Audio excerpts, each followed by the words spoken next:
Hello and welcome.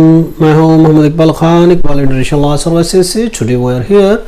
आज हम आपको जिस पर ब्रीफ कर रहे हैं, लीगल आपको डिटेल दे रहे हैं, वो उसका नाम है क्या पोते को जायदाद में हिस्सा मिलेगा। क्या पोते को जायदाद में हिस्सा मिलता है, यानी grand son share in the grand father property. अगर पोता और दादा मौजूद हैं, बीच में बाप नहीं है, तो क्या पोते को जायदाद का हिस्सा मिलेगा जो दादा की प्रॉपर्टी है। प्रॉपर्टी थी, फॉर एग्जांपल दादा की प्रॉपर्टी है, दादा जिंदा है, उसके नाम जायदाद है, और उसका बेटा है, बेटे का बेटा हो जाता है, उसका पोता हो जाता है। बीच में जो उसका बच्चे का बाप है, उसकी डेथ हो जाती है, तो अब सिर्फ रिश्ते दो रह गए, एक दादा रह गया, एक पोता रह गया। अगर दादा और पोता मौजूद है तो क्या उस सूरत में पोता दादे की प्रॉपर्टी में से हिस्सा ले सकता है या नहीं ले सकता।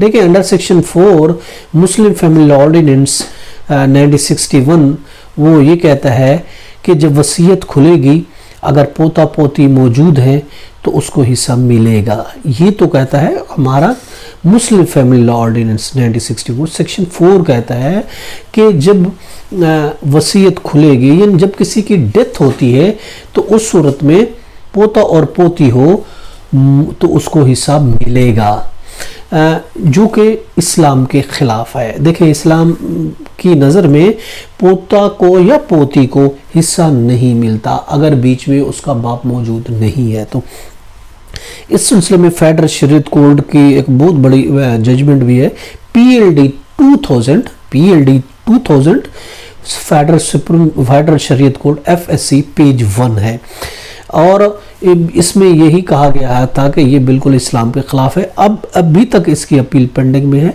और उसकी अपील सुप्रीम कोर्ट में मौजूद है। जब तक मौजूद है उस वक्त तक उसको हिस्सा दिया जा रहा है, दिया जा सकता है, क्योंकि अभी तक वो सस्पेंड है। जो फेडरल शरीयत कोर्ट ने फैसला दिया है कि सेक्शन 4 जो है मुस्लिम फैमिली लॉ ऑर्डिनेंस 61 ये गैर कानूनी और गैर शरई है, गैर इस्लामी है। क्योंकि इस्लाम के नज़दीक इस्लाम में ये है कि पोते को या पोती को दादा की जायदाद से हिस्सा नहीं मिल सकता, जबकि ये कंट्राडिक्शन है। फैमिली लॉ सेक्शन 4 कहता है मिलेगा हिस्सा, तो चूंकि अभी अपील पेंडिंग में, इसलिए उस वक्त तक ये हिस्सा मिलेगा, और जब फैसला हो जाता है तो वट एवर सुप्रीम कोर्ट इस पर डिसाइड करती है उस हिसाब से फैसला होगा। तो 1961 का जो सेक्शन 4 है, जैसे हमने बताया, फैमिली लॉ का एक प्रोस्पेक्टिव है और उसको रीप्रोस्पेक्टिव समझा जाए। एक केस में दादा, एक केस में, अब उसके लिए हम आपको रूलिंग बता सकते हैं जो कि पेंडिंग में है केस, और अभी तक उसको हिस्सा दिया जाएगा। इस लॉ के तहत, सेक्शन 4 के तहत पोते को दादा की जायदाद में हिस्सा मिलेगा। वो 2002 CLC पेज है 285, और इसके अलावा 2005 CLC पेज 1240 है, और PLD है 2003 सुप्रीम कोर्ट पेज 475 है। अब एक केस था, एक केस में दादा 1956 में फौत हुआ, बेटा उसका 1955 में फौत हुआ, तो पोते को हिस्सा नहीं दिया गया था, क्योंकि दादा बेटा पहले फौत हुआ, दादा बाद में फौत हुआ। तो अगर दादा पहले फौत होगा तो उस सूरत में हिस्सा मिलेगा। अगर दादा बाद में फौत होगा, बेटा पहले फौत हो गया, तो फिर पोती को हिस्सा नहीं मिलेगा। 2012 है, PLD पेज 2017 सुप्रीम कोर्ट है, उसमें कहा गया है।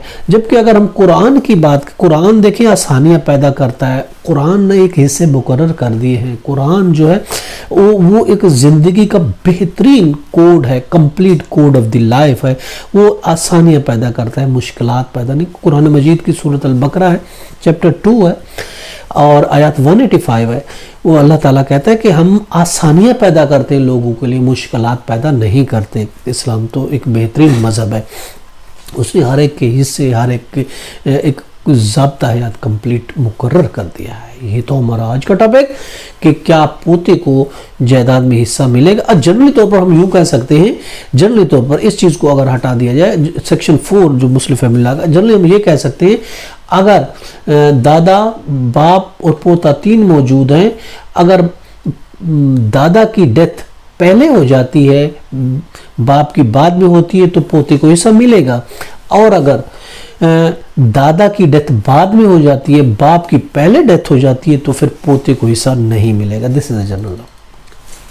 इसके साथ हमें इजाजत दीजिए। Have a nice day, take care, bye.